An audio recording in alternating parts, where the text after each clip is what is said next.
আসসালামু আলাইকুম সুপ্রিয় শিক্ষার্থীবৃন্দ, সবাইকে শুভেচ্ছা। 7 নম্বর প্রশ্ন,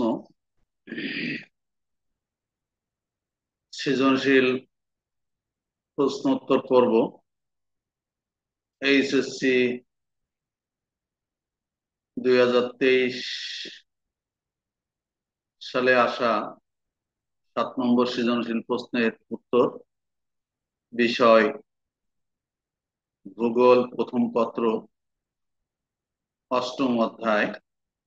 এখানে দুইটা চিত্র দেওয়া আছে, চিত্র থেকে আমরা বুঝতে পারছি আজকের আলোচ্য বিষয় হবে জোয়ার ভাটা সম্পর্কিত, এবং যে সৃজনশীল প্রশ্ন 2023 সালে 7 নম্বর প্রশ্ন এসেছিল সেটার আলোকেই উত্তর করার চেষ্টা করব। উপরে আমার একটা ছবি আছে এবং নাম লেখা আছে। এটা আমার ইউটিউব চ্যানেল, সবাইকে সাবস্ক্রাইব করার আহ্বান জানিয়ে শুরু করছি।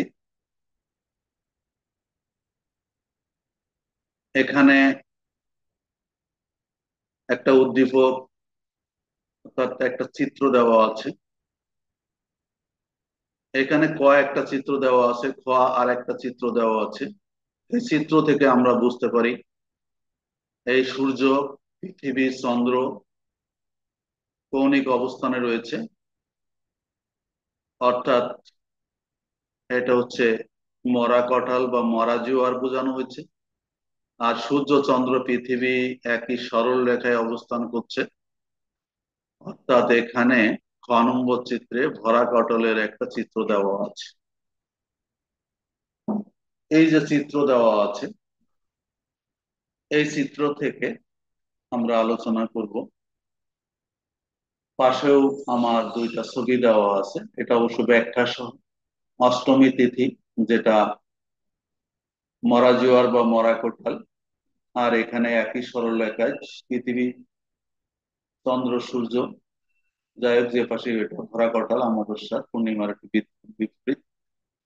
প্রশ্ন আছে, উদ্দীপকে ক চিত্রের জোয়ার ভাটার বৈশিষ্ট্য ব্যাখ্যা করো। ক চিত্রের জোয়ার ভাটার বৈশিষ্ট্য মিন্স এখানে মরা কাঁঠালের বৈশিষ্ট্য বা মরা জোয়ারের বৈশিষ্ট্য ব্যাখ্যা করতে হবে। ঘ আছে, উদ্দীপকের ক ও খ চিত্রে ইঙ্গিতকৃত জোয়ার ভাটার ভিন্নতার কারণ বিশ্লেষণ করো। অর্থাৎ দুইটার যে ভিন্ন ধর্মী, একটা ভরা কাঁঠাল একটা মরা কাঁঠাল, এটা কেন হয় সেটা কারণ বিশ্লেষণ করতে বলছে। তো যাই হোক, চেষ্টা করি। উদ্দীপকে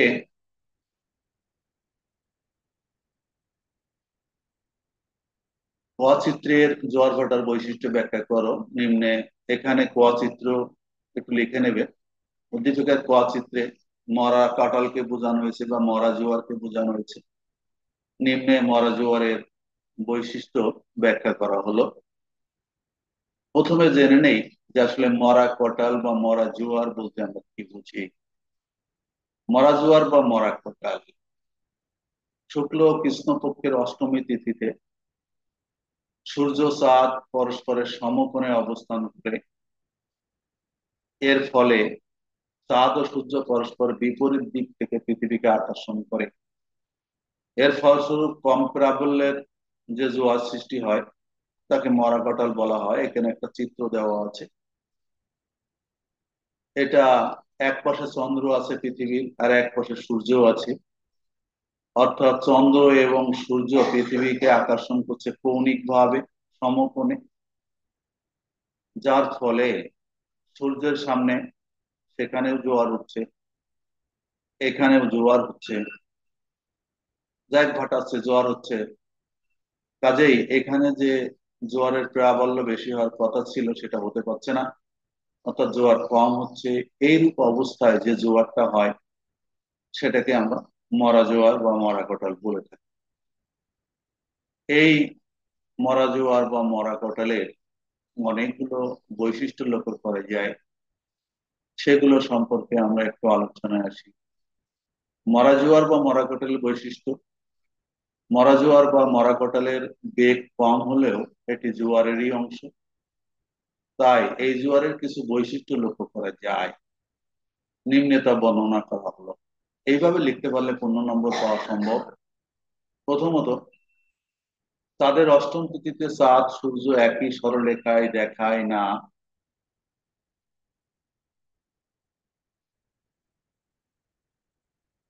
উভয় দেখা রেখা একই সরলরেখায় না থেকে উভয় পৃথিবীর সাথে এক সমকোণে থেকে পৃথিবীকে আকর্ষণ করে, যেটা আমি আগে বললাম।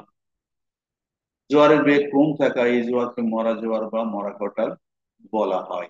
এটাকে জোয়ারের বেগ কম আছে বলে একে মরা কোটাল বা মরা জোয়ার বলা হয়। দ্বিতীয়ত, এ সময় সূর্যের আকর্ষণের কারণে চাঁদের দিকে পানি বেশি স্ফীত হতে পারে না বলে মরা জোয়ার বা মরা কোটাল হয়।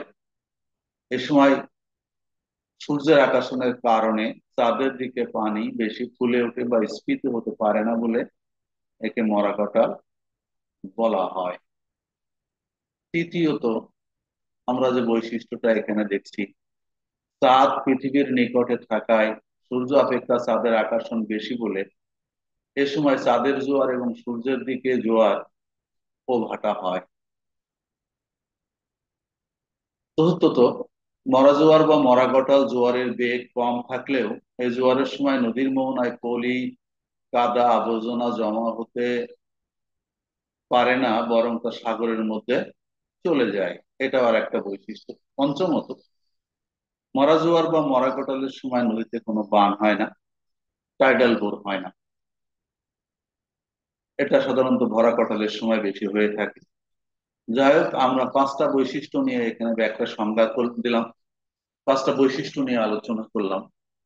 এরকম আলোচনা করতে পারলে, এরকম লিখতে পারলে 15 নম্বর পাওয়া সম্ভব। এবার আমরা ঘ নম্বর প্রশ্নের উত্তরে আসি। একই উত্তর। আমরা তো গ নম্বর প্রশ্নের উত্তর পেয়েই গেছি।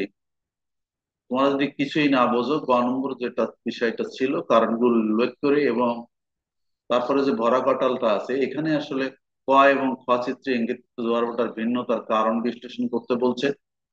কত ভরা কটাল আর কতে মরা কটাল বা মরা জোয়ার। প্রথমে আমরা ভরা জোয়ার বা ভরা কটালের কথায় চলে আসি।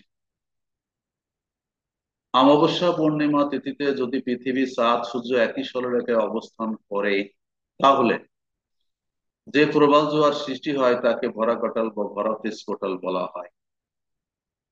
দেখো, এখানে বলা হচ্ছে যে অমাবস্যা তিথিতে, অমাবস্যা বা পূর্ণিমা তিথিতে সাধারণত চাঁদ, এই সূর্য, চাঁদ এবং পৃথিবী একই সরলরেখায় অবস্থান করে।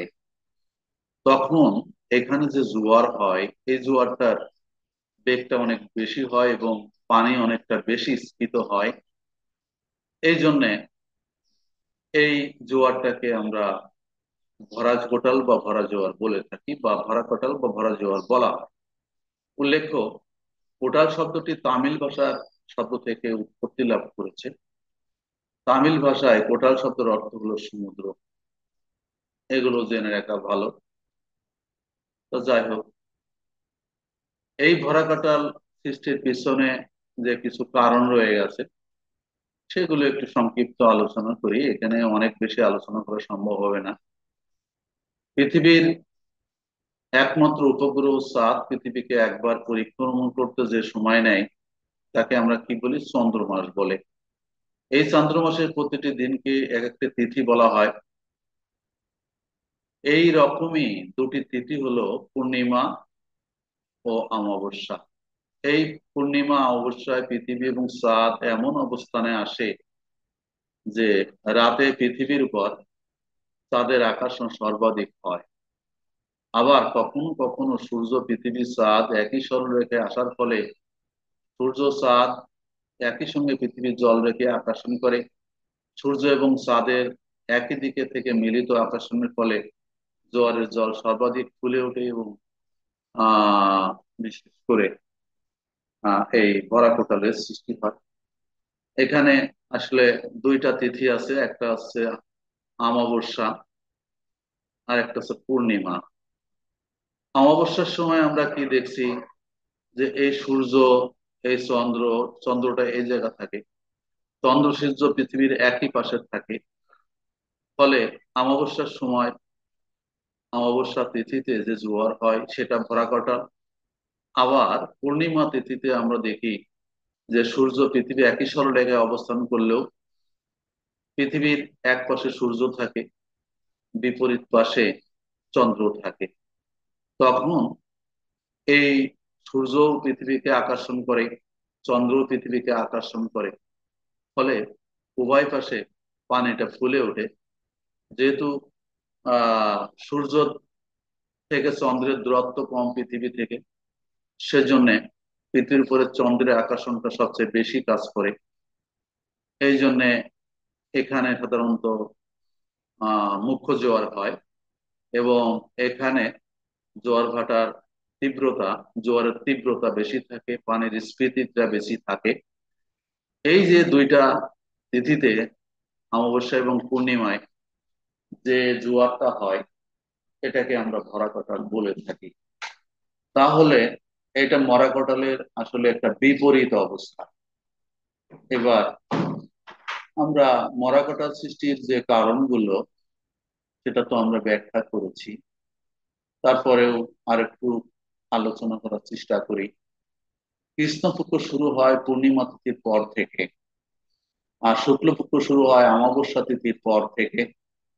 উভয় পক্ষের অষ্টমী তিথিতে চাঁদ ও সূর্যের পরস্পরের সঙ্গে সমকোণে থেকে পৃথিবীকে নিজের দিকে আকর্ষণ করে, যার ফলে চাঁদের আকর্ষণের সৃষ্ট মুখ্য জোয়ার পৃথিবীর কেন্দ্রাতিক বলের প্রভাবে সৃষ্ট গৌণ জোয়ারের প্রাবল্য কম হয়। জোয়ারের জলতল সবচেয়ে কম হলে একইভাবে ভাটার প্রাবল্য হ্রাস পায়। একে মরা কোটাল বা মরা জোয়ার বলা হয়।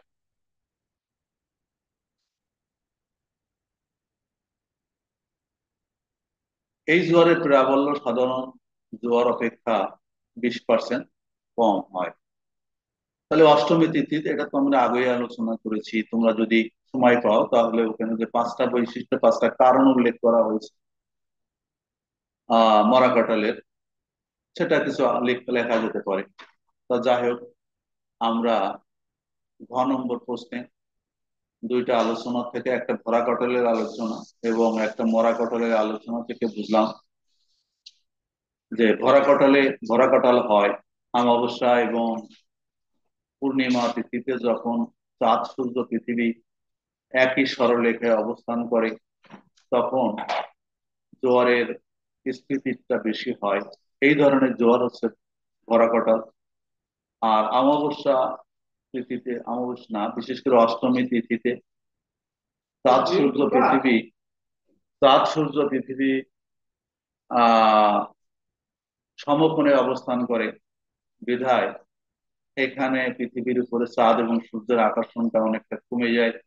বিধায় এখানে জোয়ারের প্রাবল্যতাটা, জোয়ারের গতিবেগটা কম হয়। এই ধরনের যে জোয়ার, তাকে আমরা মরা কাঁঠাল বা মরা জোয়ার বলে থাকি। তাহলে অবশ্যই ভরা কাঁঠাল এবং মরা কাঁঠালের মধ্যে ব্যাপক কারণের কারণের পার্থক্য রয়েছে, কারণের মধ্যেও পার্থক্য রয়েছে, তারতম্য রয়েছে। এটা আমরা উল্লেখ করতে পারি। সবাইকে অসংখ্য ধন্যবাদ জানিয়ে আজকের মতে এখানেই শেষ করি। আল্লাহ হাফেজ।